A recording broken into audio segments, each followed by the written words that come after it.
C'est le début du reste de sa vie, un nouveau souffle qu'elle ne perdra plus sur la piste. À 30 ans, Anaïs Chevalier-Boucher raccroche la carabine. La fin d'une aventure commencée sur la Coupe du Monde il y a presque 10 ans à Orphilsen, sur la Pointe des Pieds. Moi j'avais peur de Nanas et Marie-Laure, Marie, c'était quand même des filles qui en imposaient quoi. Donc ouais, je suis arrivée, j'ai pas fait la maligne. Pour sa deuxième course seulement chez les grandes, Anaïs goûte déjà au podium avec les filles du relais.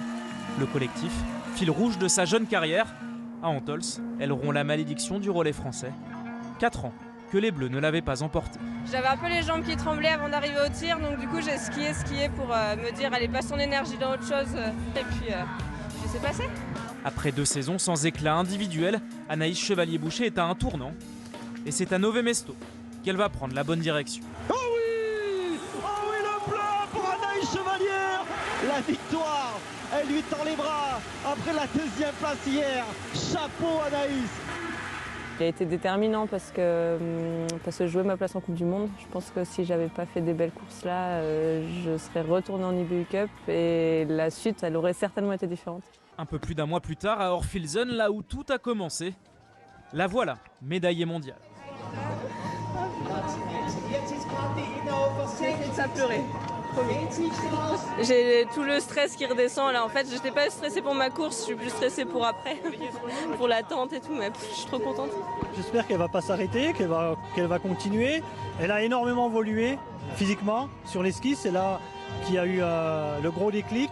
Résultat, une 7e place au général. L'année suivante est plus difficile à cause d'une fracture de la clavicule en préparation. Le déclic arrive finalement fin 2018, après une 3e place sur la Mastart de Nové Mesto.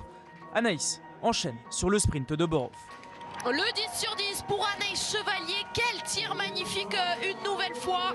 Elle est grande Anaïs, elle est grande et elle grandit. À chaque course, elle va ressortir à 4 secondes seulement de Vitozzi. Elle va aller chercher cette 2e place. Décidément, ça nous rappelle de très belles images.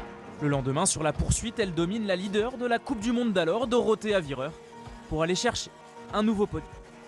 Bravo Anaïs, superbe poursuite. Anaïs Chevalier qui elle aussi est grande en ce moment. J'ai pas douté et en fait voilà, ça marche, c'est cool. Mais cet état de forme ne va pas durer. Aux mondiaux d'Östersund, ACB n'est que l'ombre d'elle-même. 32e du sprint, 49e de l'individuel. Ça me plaît pas ce que je fais, mais c'est vrai que c'est dur. Chaque course, ça me met un petit coup de massue en plus sur la tête, mais voilà, c'est comme ça. À l'intérieur de l'équipe, ils ne sont qu'une poignée, à savoir qu'elle court enceinte. Je savais pas pourquoi j'allais pas bien et c'était vraiment une période délicate pour moi. Après une année blanche avec les siens, la biathlète revient, ambitieuse. Je me dis pas, allez, la petite année de transition pour être bien l'année prochaine. Moi, je veux être performante dès cet hiver. Une semaine à peine après son retour en Coupe du Monde, elle remonte sur la boîte. 2e du sprint de Kontiolahti en Finlande. Enfin, il est là, le premier 10 sur 10 de la saison pour Anaïs Chevalier-Boucher. Ça fait la joie de Jean-Paul Giacchino. J'avais mon petit coup de blues, j'ai pas vu ma petite puce avant qu'elle aille chez la nounou. Alors voilà, j'avais un peu le un peu le coup de blues et j'ai reçu des photos juste avant la course. Et puis de toute façon, j'ai débranché le cerveau. Quand je suis là, je suis au boulot et j'ai pas à me faire déborder par autre chose. J'ai juste à faire bien mon job pour rentrer le soir et être satisfaite de ce que j'ai fait. Et là, c'est le cas. En Slovénie, quelques mois plus tard, Anaïs Chevalier-Boucher devient vice-championne du monde du sprint.